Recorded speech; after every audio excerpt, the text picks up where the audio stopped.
Welcome everyone to this conversation on the race to digitize automotive dealerships of tomorrow. I'm Ramia Faraj.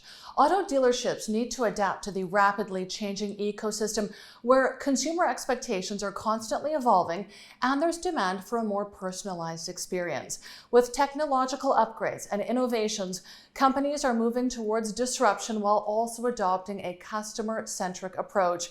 Through digitization, they're also able to provide online services like omni-channel platforms that cater to the needs of their customers.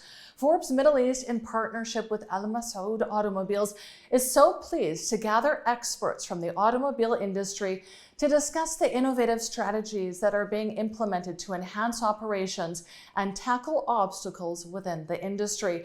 We're joined by Irfan Tansil, CEO at Al-Masaood Automobiles, Mohammed Jada, Group Executive Director at Jada Group, Sami Amin, Senior Director of Operations at Kareem, and Ms. Nuzhat, Merchant Digital and Customer Experience Manager at Forbes Middle East. Thank you so much for being with us today. Now, Mr. Tansil, what are your thoughts on the impact of new mobility services and how are these services really transforming the automotive industry in the Middle East? Thank you, Ramia. I think this is a hot topic that's being discussed everywhere, and especially in automotive environment. The sector is rapidly transforming right now, and everything is towards digitization, everything is towards ease of purchase and the providing of services that we do for our customers. And some of the global trends, which we should never ignore, are very good indicators of the way the industry is going forward. For example, Autoscout 24, which is one of the most selling websites in Europe, has about 300 million hits per month in their websites on vehicle purchases. So everything is going digitized. And we in Middle East, it is not about if it is going to come here, it's just about when. And in fact, majority of the businesses have already geared up towards the digitization. If you take a look at our, for example, company, we see in our digital platforms, the leads have increased for over 75% from last year to this year.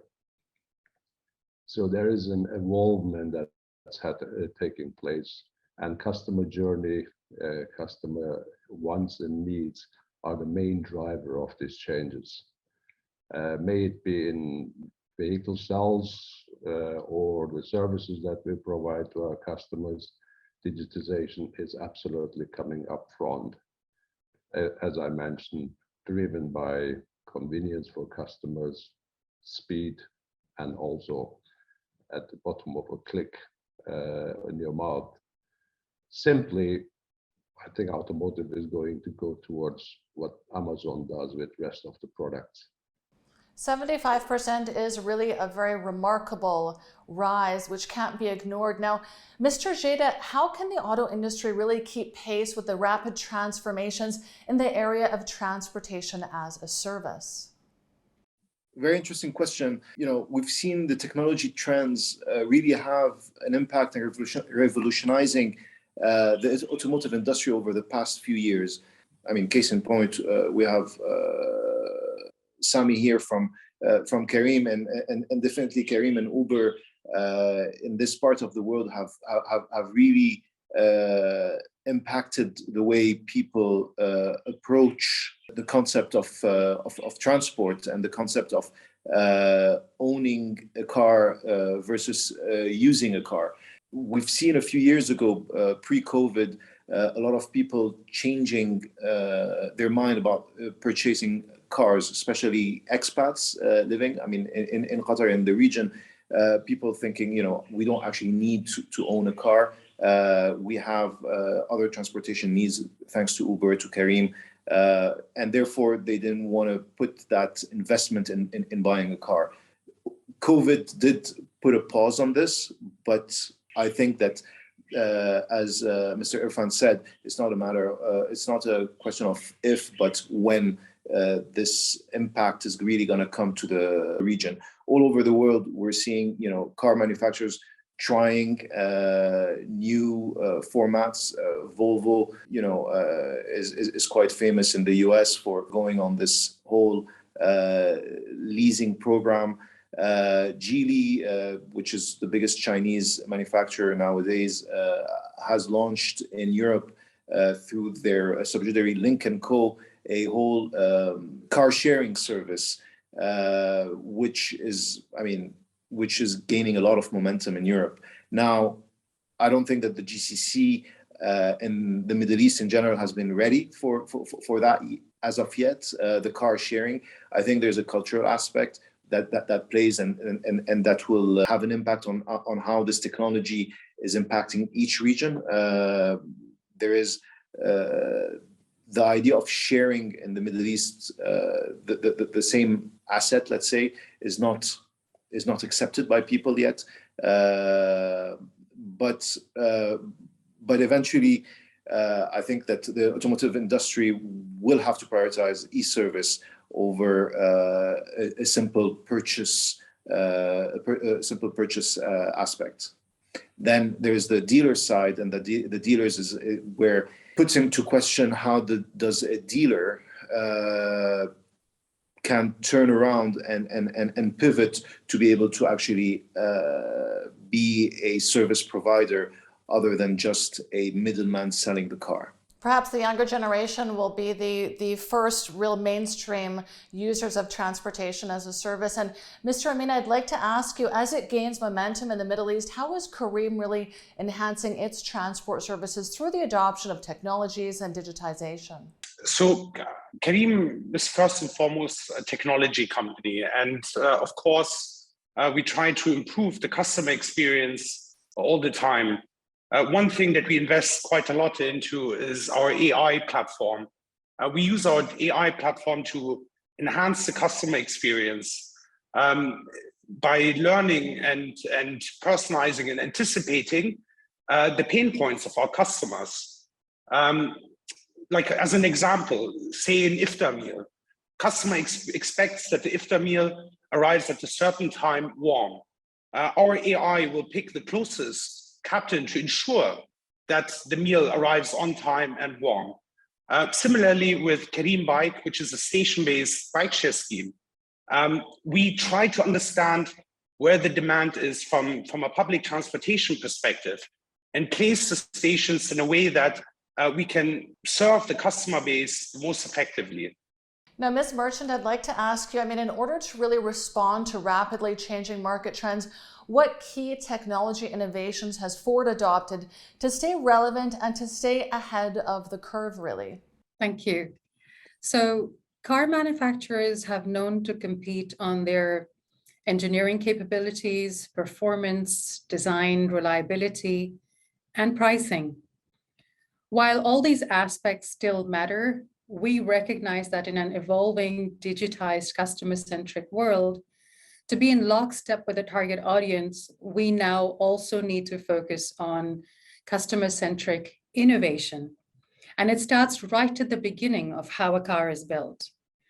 So to ensure we're meeting the customer where they are, we must be geared towards their demands, from producing electric vehicles, for example, to delivering an effortless shopping, buying, and ownership experience, as well as winning their long-term loyalty and respect.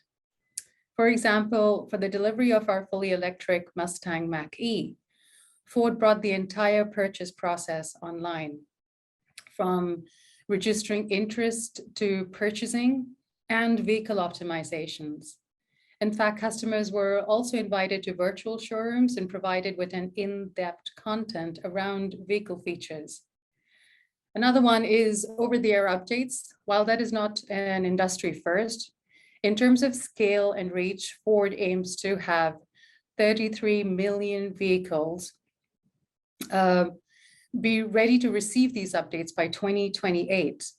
And in fact, just in the past 2 months have sent out 100,000 updates. Also with Ford Pass Pro and Ford Live, we have democratized uptime, fleet telematics, and remote diagnostics available for Ford commercial vehicles. And this is for our EVs as well as internal combustion engines.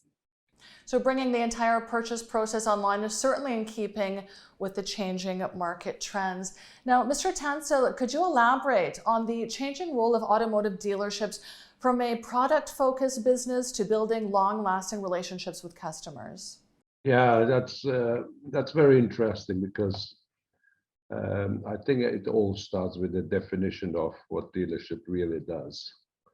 The product-based to customer experience-based transformation is very, very important. And the definition of product comes first in mind. I believe the product of dealerships is not cars or not spare parts that we sell, because we don't produce them. It gets produced by manufacturers per dealership like mine or Mohammed's dealership have very little influence into those products. What our product actually is our service, the service that we provide to our customers, the way we sell the vehicles, the way we offer convenience schemes for them, the way we make their journey seamless as possible. And that actually it's at the core. And with us, for example, if to address this, we have established a customer experience board member to ensure that everything that we do is around customers, around customer experiences. And that is obviously triggered by, as Sami was mentioning earlier on, with proactive data-driven decision-making and collecting as much data as possible about our customers and their preferences in order to ensure that we provide the services that they need. And today, if we take a look at it, many of the companies are getting ready to revolutionize their dealerships, may it be from moving away from bricks and walls to digital space and customer experience, or also affordability. If we are expecting over the next 3-4 years that revolution really it's going to come to Middle East, a lot of things are going to happen, and one of which for dealership is the margins are going to go away. After sales is going to suffer, which is the backbone of our dealerships, because electrification of the vehicles is going to ensure that electric vehicles have 60% less moving parts. So the income of after sales is going to drop. So everybody is at the moment planning and formulating the strategies, how we're going to tackle this. And one of the ways to tackle this is obviously to create efficiencies. And efficiencies are created usually through process updates and digitization of your processes. And that's the journey. I think there are two major trends that's going to disrupt our businesses. One of which is electrification of vehicles. The second one is the autonomous drive. Autonomous drive, I think it's going to take quite a longer time until it arrives, because it requires legislation, it requires also governance. But electrification is around the corner. Today, you see about 10% of the vehicles that are being sold globally are electric vehicles.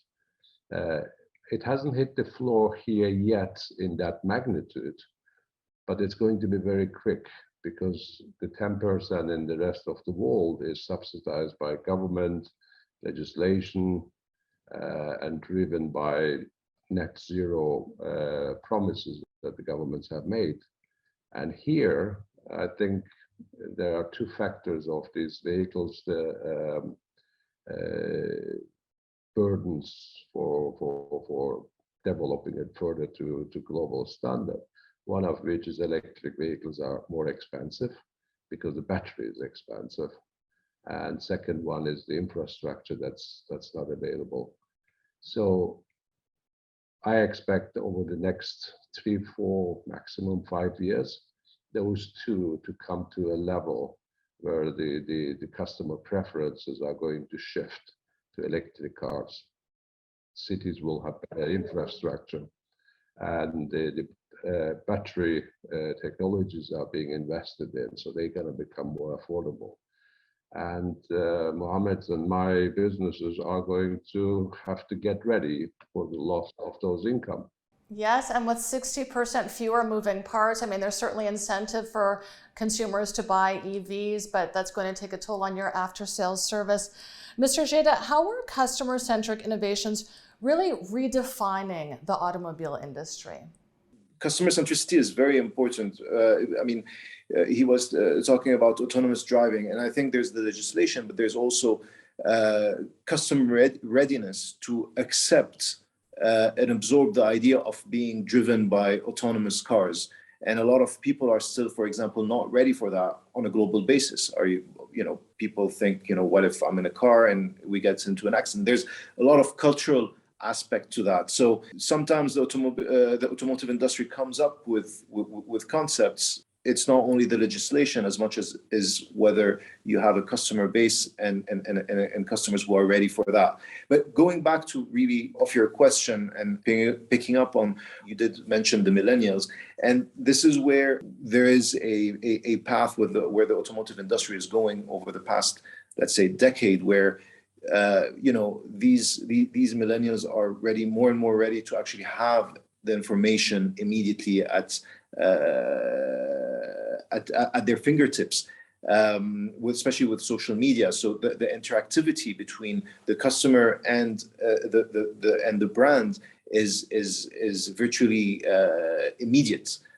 People, now with the social media platforms, they expect the answers immediately, and when they want to complain, they complain immediately. It's much more difficult to actually have a one-on-one conversation. It's a public conversation that happens at every point in time, but it also allows people to actually come ready to the showrooms with having a maximum of information. The salesperson doesn't have the same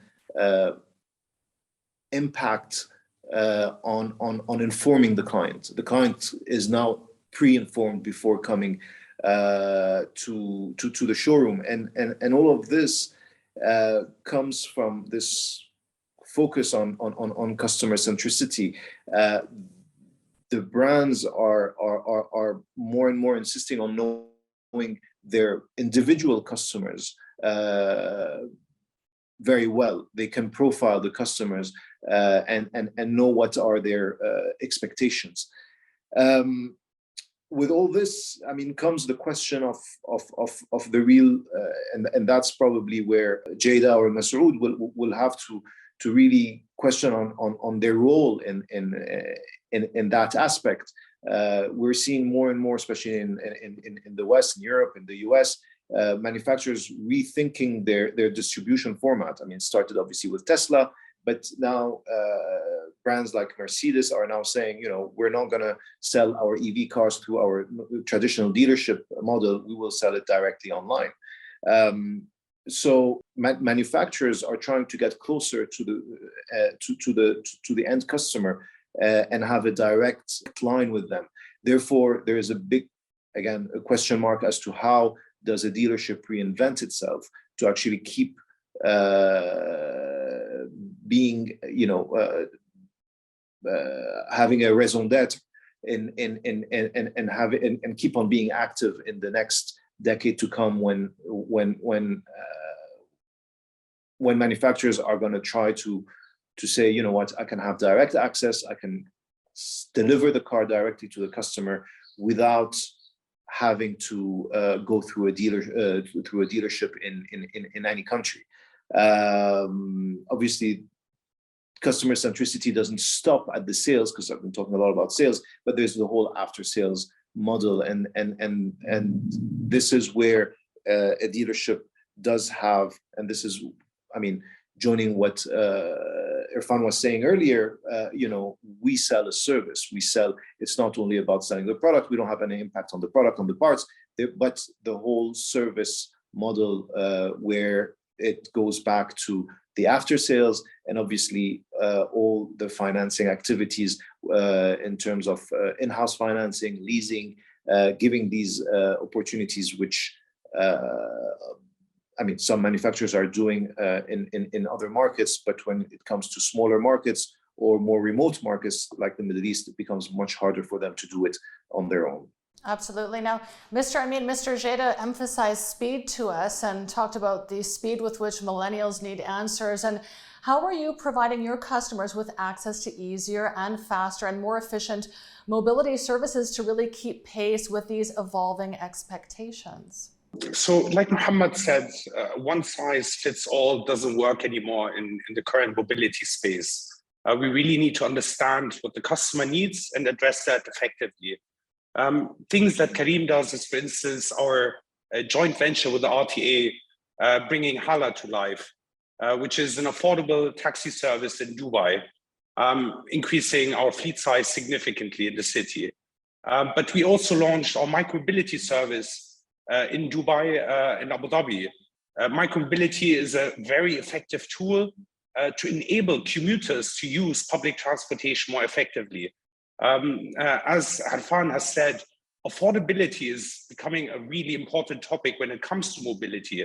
And affordability means that public transportation is going to become more and more important. And given the investments that we've seen across the region into public transportation, micromobility solutions like Karim Bike can really enable commuters to use public transportation more effectively. We also have a service called HEL or Zeta, which focuses on high demand locations. So for instance, a concert or expo or even a FIFA World Cup are locations where demand is very high. And with this service, the customer can choose and pick the car rather than the opposite way around. Just one of the metrics to give you, in Qatar, for instance, we've been increasing our fleet size by 1,000 vehicles each month since January 2022, in anticipation of the higher demand for the FIFA World Cup. But even in Dubai and other feeder cities, we've been anticipating the higher demand to ensure that we can serve our customers effectively. 1,000 vehicles monthly is a huge investment. I'm sure you will see ROI on that once the FIFA World Cup begins. Now, Ms. Merchant, how have digitization services like omni-channel marketing and customer journey mapping and data analytics really impacted business operations and customer service at Ford? Omni-channel has unlocked the potential of precision and predictive marketing. Customers want hyper-personalized experiences and develop affiliation with brands who understands their needs, expectations from their vehicles, distributors, manufacturers, and overall what is important to their life cycle. With customized tools, we have been able to manage the entire life cycle through campaigns, data analytics, nurturing leads efficiently and effectively.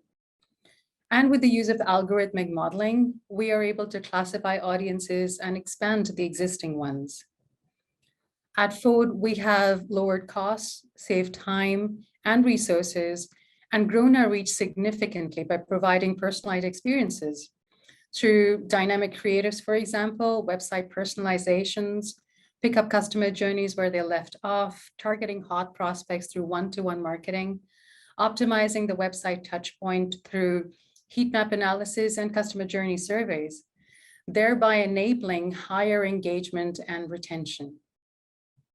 And specifically around customer service, one of Ford's main principles is to treat customers like family.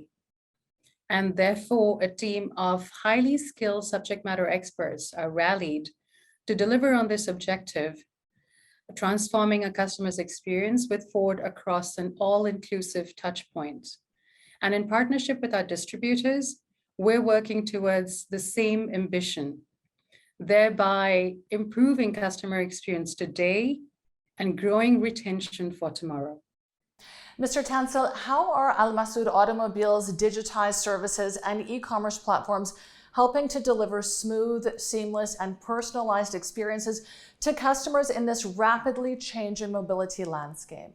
We have been quite fortunate to have a great team around us. When we established our midterm plan in 2017, we knew that digitization is going to be up and coming, and we had to be prepared. So we were the first Nissan dealer in Middle East, Africa, and Europe that has launched e-commerce platform in September 2019.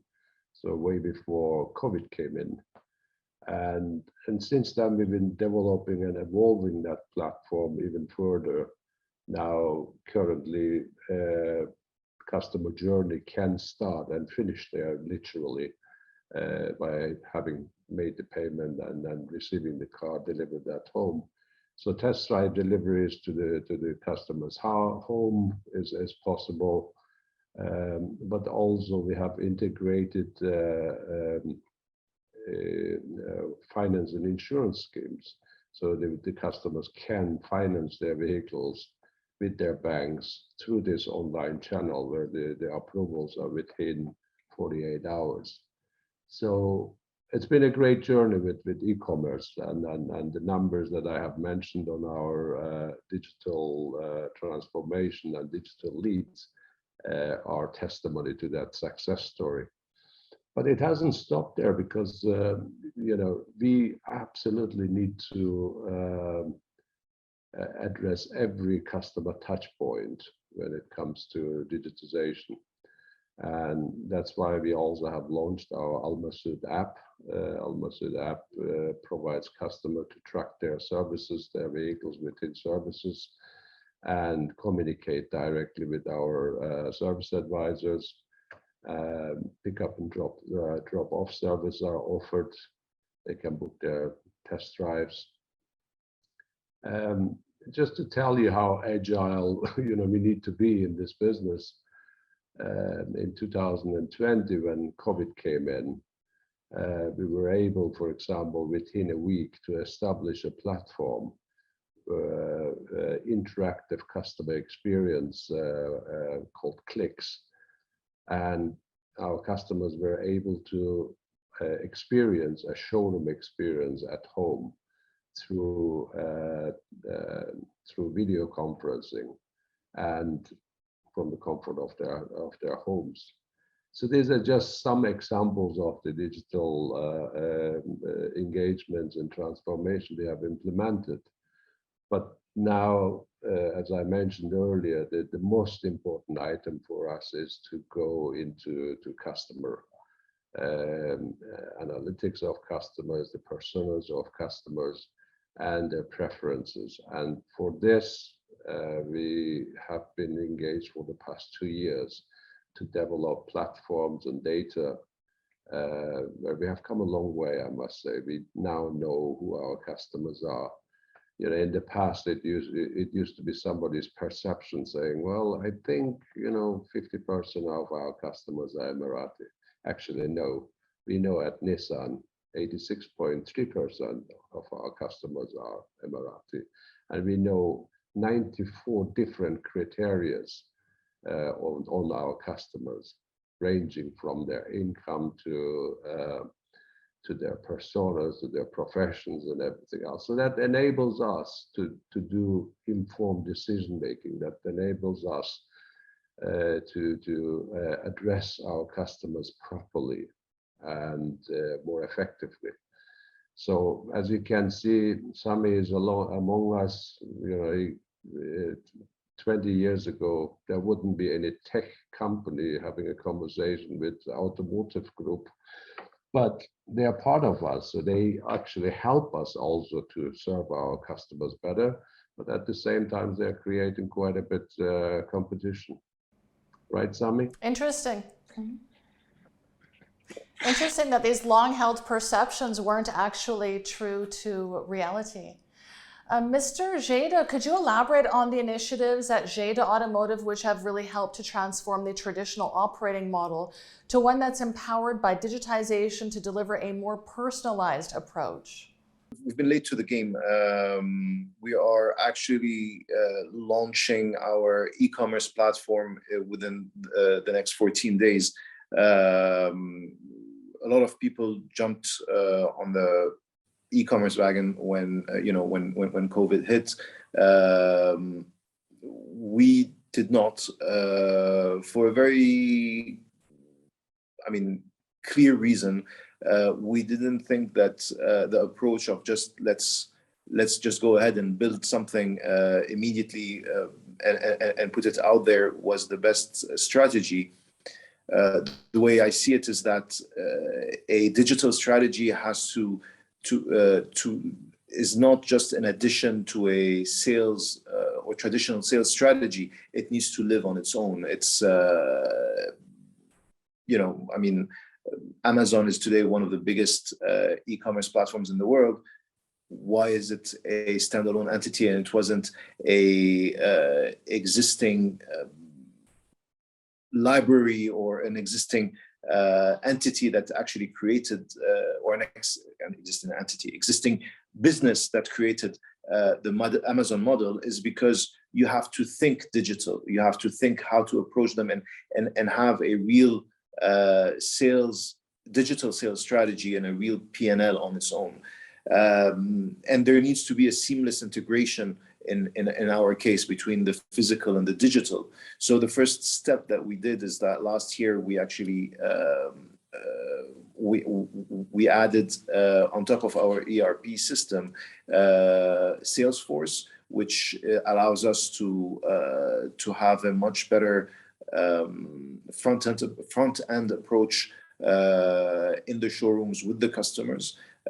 It helps the salespeople to have direct access to all the customers' information on the system in a much more easier way and a much more 360 approach on the customer view. We have all the data of the customer in front of every single front end person who's dealing with the customers. So we've established that, and now we have been working on the e-commerce, as I said, which was going to be launched in 14 days. One of the major points that we wanted to focus on is the seamless offline online approach. How do we make, because at the end of the day we have people who are going to start their journey online and then move offline and vice versa. And how could we make sure that there's a seamless integration and that the person that starts a journey in one way or in the other doesn't have to restart it when they move to the other side of the digital physical approach. So one of and that was one of the biggest challenges. How do you make sure that it is seamless without the customer feeling any setbacks? And again, as Irfan said, it's all about customer centricity, and it's how do you make it as easy as possible for the customer to live that journey. So one of the points that we have been looking at in our phase one is also the whole financing approach. How do we make sure that we can allow the customer to get the right information and really even do the financing request online without having to come to the showroom? They can do it from easily from the comfort of their couch. So that's what we've been doing. And again, the idea is an omni-channel experience, as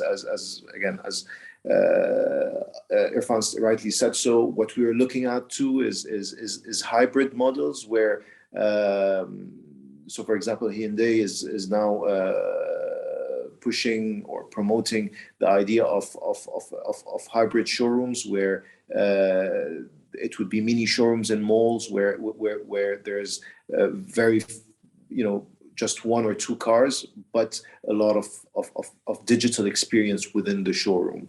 So we're looking into that too, in order to be closer to the customers, allow customers to actually really have this choice between digital and physical without obliging them to be either one or the other. Well, good luck with the launch. We'll be sure to check it out in 2 weeks' time.